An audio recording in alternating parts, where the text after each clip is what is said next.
आणि आज निर्णय घेण्याची वेळ आली म्हणून तुम्ही आम्ही सगळे समाज बांधव या ठिकाणी एकत्र आलेलो आहोत. मित्रांनो, नेमका राज्यकर्त्यांचं चाललंय काय? सरकार कोणाचंही असो, ते सत्ताधारी पक्षाचा असो किंवा विरोधकांचा असो, हा आरक्षणाचा प्रश्न का सुटत नाही? आपण अनेक मार्गाने अनेक चढाया लढाया या आरक्षणासाठी केलेल्या आहेत. औरंगाबाद आमखास मैदान असेल, आरेवाडीचं मैदान असेल, पुण्याचं मैदान असेल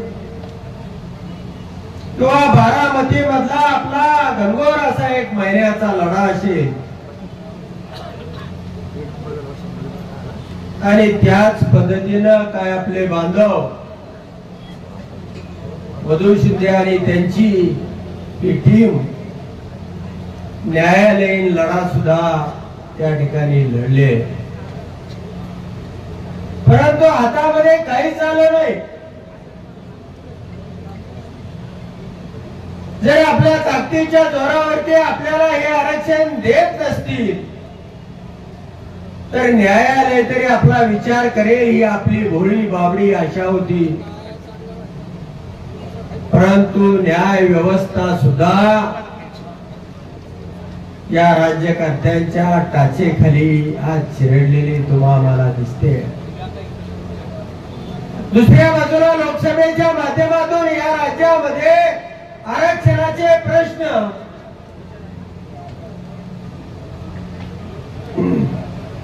सोडवायचे नाहीत, पण जाती जातीमध्ये संघर्ष कसा तयार होईल, ओबीसी आणि मराठा आमने सामने कसे येतील, राज्यभरामध्ये या ओबीसी आणि मराठा समाजामध्ये कशी लढाई खेळली जाईल, अशा पद्धतीचं या राज्यकर्त्यांचं उद्देश आहे की ओबीसी एका बाजूला आपल्याला सापडला पाहिजे, मराठा दुसऱ्या बाजूला आपल्याला सापडला पाहिजे,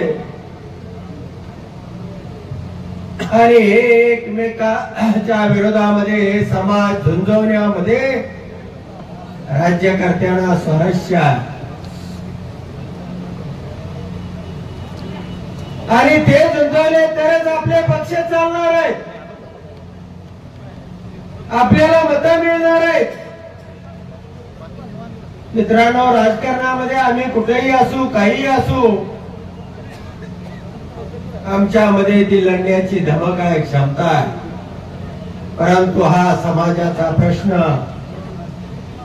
आणि या समाजाच्या प्रश्नासाठी गेल्या 10 वर्षापासून जे जे करता येईल ते सातत्यानं करण्याचा प्रयत्न केलेला आहे, पण यश येत नाही. समाजाला दिशा मिळत नाही, समाज एकवटत नाही, समाजाच्या आशा संपून गेलेल्या आहेत, आणि घटनेमध्ये असणारं आरक्षण त्याची अंमलबजावणी होत नाही. याला काहीतरी नवीन धोरण आपल्याला आखावं लागणार आहे. आपल्या समाजामध्ये त्याला आश्वासित करावं लागणार आहे.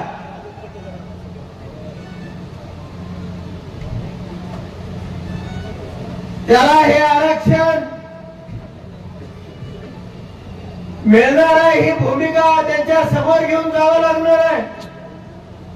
आणि जर मग आपल्या ताकदीवरती हे आरक्षण देत नसतील तर शिवाजीभाऊ कांबळे म्हणले त्या पद्धतीनं आपल्याला कुणाशी तरी जोडून घ्यावं लागणार आहे आणि यांच्यावरती हल्ला करावा लागणार आहे.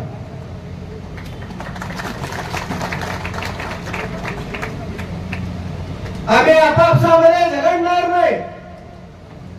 आपली लढाई गाव पातळीपासून त्यांनी सुरू ठेवलेली आहे.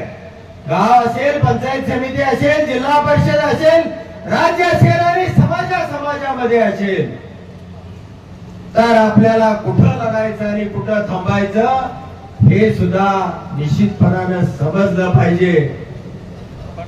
आणि म्हणून हे मल्हार युती जो निर्णय घेतील त्या निर्णयाच्या सोबत तर राहू. पण मला समाज बांधवांना विनंती करायची आहे की जर आपल्याला एक नवं धोरण आखावं लागलं तर त्या धोरणाच्या पाठीमागे सुद्धा या राज्यातल्या सगळ्या समाज बांधवांनी उभं राहिलं पाहिजे, एवढीच या ठिकाणी अपेक्षा व्यक्त करतो. आणि तुम्ही काल सुद्धा राज्यभरामध्ये मोठ्या प्रमाणावरती रस्ता रोकोचं आंदोलन केलं.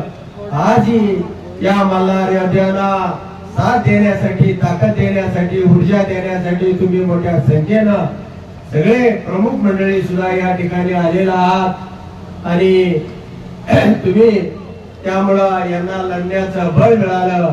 या पांडुरंगाच्या प्रदेशामध्ये हा लढा यशस्वी होऊ अशा प्रकारची अपेक्षा व्यक्त करतो आणि या ठिकाणी थांबतो. जय मल्हार, जय अहिल्या.